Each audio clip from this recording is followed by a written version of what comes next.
5 ஏக்கருக்கு உள்ள இருக்கிறவங்க முழுமையாகவும் 5 ஏக்கர் மேல இருக்கிறவங்க 50% சொன்னாரு. ஆனா அது செய்யல. அது மக்களிடையே ரொம்ப கஷ்டத்தை ஏற்படுத்தியிருக்கு. இப்போ 2500 மகளிர் உரிமை தொகை அதுக்கும் எதிர்பார்ப்பு இருந்திருக்கு. அதுக்கான பட்ஜெட்டையும் தாக்கல் செய்து அதுக்கான நிதி உதவி ஒதுக்கிட வேண்டும் என்று கேட்டுக்கொள்கிறேன். இந்த பட்ஜெட்டில் இந்த 5 ஏக்கருக்கு உட்பட்டு இருக்கிற விவசாயிகளுக்கான கடன் தள்ளுபடியை முழுமையாக தள்ளுபடி செய்ய வேண்டும்ங்கிற கோரிக்கை முன்னுக்கு வந்திருக்கிறது. விவசாயத்துக்கு அடுத்து பால் இன்னைக்கு போன ஒரு பெரிய தொழிலாக இருந்து கொண்டிருக்கிறது. இந்த பால் கொள்முதல் விலையை உயர்த்தி கொடுக்க வேண்டும்ங்கிற கோரிக்கை இன்றைக்கு பெரும்பகுதியான மக்கள் மத்தியில் இருந்து கொண்டிருக்கிறது. கால்நடை மருத்துவமனையில கேட்டோம்னு சொன்னா கறவை மாடு இன்சூரன்ஸ்ங்கிறதே ஒழிஞ்சு போன ஒரு ஏற்பாடா இருக்குது அப்படின்னு மாதிரி சொல்றாங்க. அப்ப அந்த இன்சூரன்ஸ் போனா பெரும்பகுதியான விவசாயிகள் பயன்பெறுகிற வகையில் அந்த விரிவுபடுத்த வேண்டுங்கிற கோரிக்கை இன்னைக்கு போனா வலுவா மாறி போயிருக்குது.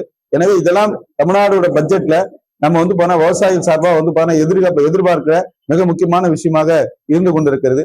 100 நாள் வேலை திட்டத்தை 125 நாளாக மத்திய அரசாங்கம் உயர்த்திருக்கிறார்கள்.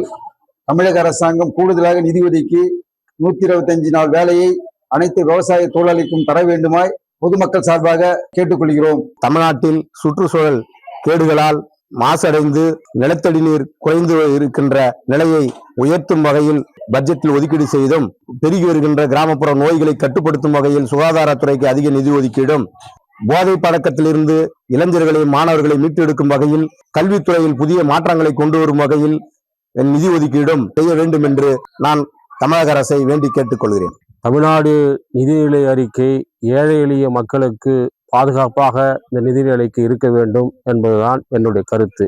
ஒரு ஏழை எளிய விவசாய மாணவர்களுக்கு படிக்கின்ற ஒரு பட்ஜெட்டை தமிழ்நாடு அரசு செயல்படுத்த வேண்டும் என்பதுதான் என்னுடைய கருத்தாக தெரிவித்துக் கொள்கிறேன். இந்த பட்ஜெட்ல கல்வித்துறைக்கு அதிகமான நிதி ஒதுக்கிடும், விவசாயத்துறைக்கும் அதிகமான நிதி ஒதுக்கிடும், சுகாதாரத்துறைக்கும் அதிகமான நிதி ஒதுக்கீடு செய்யணும். சமூக நீதித்துறைன்னு சொல்றோம்ல, அந்த துறைக்கும் அதிகப்படியான நிதி ஒதுக்கீடு பண்ணணும். அந்த நிதியை சரியா போய் சேர்ற வரைக்கும் கண்காணிச்சு பண்ணணும். தேர்தல் நேரத்தில் கொடுத்த வாக்குறுதியினை தமிழக அரசாங்கம் நிறைவேற்றுவதோடு உரிய நிதியினை ஒதுக்கீடு செய்து அந்த திட்டங்களை சிறப்பாக செயல்படுத்துவதற்கு தமிழக அரசாங்கம் முன் வரணும்னு சொல்லி கேட்டுக்கிறோம். கூடுதலாக இன்றைக்கு விவசாயத்தை பாதுகாப்பதற்கு, இளைஞர்களுக்கு வேலைவாய்ப்பை உருவாக்கி தருவதற்கு, மருத்துவத்திற்கான செலவிற்கு கூடுதலாக நிதியை ஒதுக்குவது, கல்விக்கான நிதியினை கூடுதலாக ஒதுக்குவது, இப்படி பல்வேறு மக்கள் சார்ந்த கோரிக்கைகளுக்காக நிதியினை இந்த பட்ஜெட்ல ஒதுக்கீடு செய்ய வேண்டும்.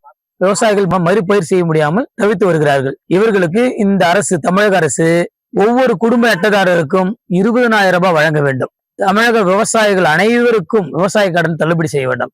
எங்களுக்கு கிட்டத்தட்ட ஒரு 16,000 17,000 கோடி கடன்கள் இருக்கும். முழுமையா தள்ளுபடி செய்யணும் இந்த அரசாங்கம் இந்த பட்ஜெட்ல. அப்பதான் நாங்கள் பயிர் செய்ய விட முடியும்.